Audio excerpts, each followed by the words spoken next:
यूं तो पटना की कई कदीम और खूबसूरत मस्जिदों की चर्चा होती रहती है, लेकिन ऐसी ऐतिहासिक मस्जिद शायद नहीं जो पूरी तरह एएसआई द्वारा संरक्षित है।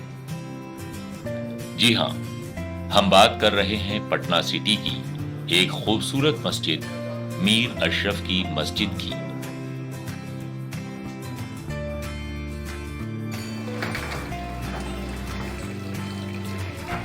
पटना सिटी में चौक शिकारपुर की तंग और पेचीदा गलियों के बीच यहां है मीर अशरफ की मस्जिद।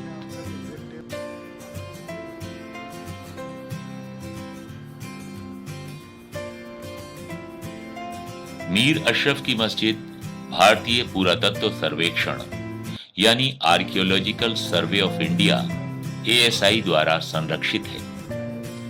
इसके रखरखाव और सुरक्षा की जिम्मेदारी archaeological survey of India Bharat सरकार की है। 1773 में बनी ये मस्जिद मीर अशरफ की मस्जिद के नाम से ही जानी जाती है। जाहिर है इसकी वजह यही है कि इस मस्जिद को मीर अशरफ ने बनवाया था।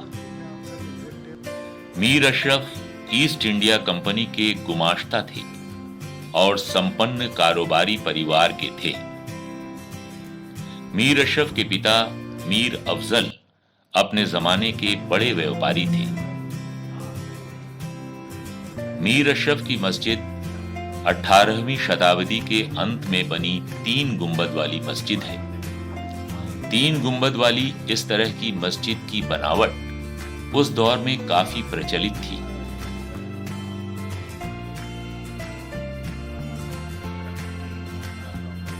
काशी प्रसाद जायसवाल इंस्टीट्यूट से 1963 में प्रकाशित द एंटीक्वेरियन रिमेन्स ऑफ बिहार में पटना की मीर अशरफ की मस्जिद के विषय में कुछ जानकारी मिलती है। मस्जिद के आसपास ही मीर अशरफ और मीर अफजल की खबरें हैं।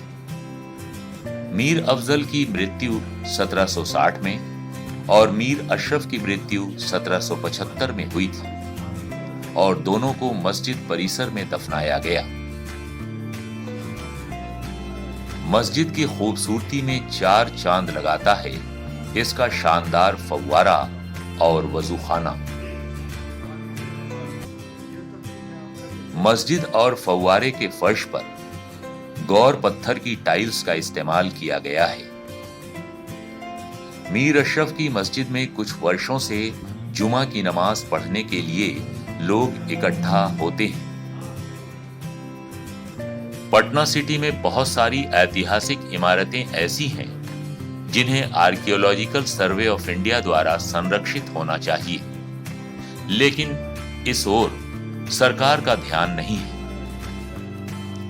ये बहुत अच्छी बात है कि मीर अशरफ की मस्जिद भारतीय पुरातत्व सर्वेक्षण द्वारा संरक्षित इमारत घोषित है और इसके रखरखाव और सुरक्षा की जिम्मेदारी एएसआई की है।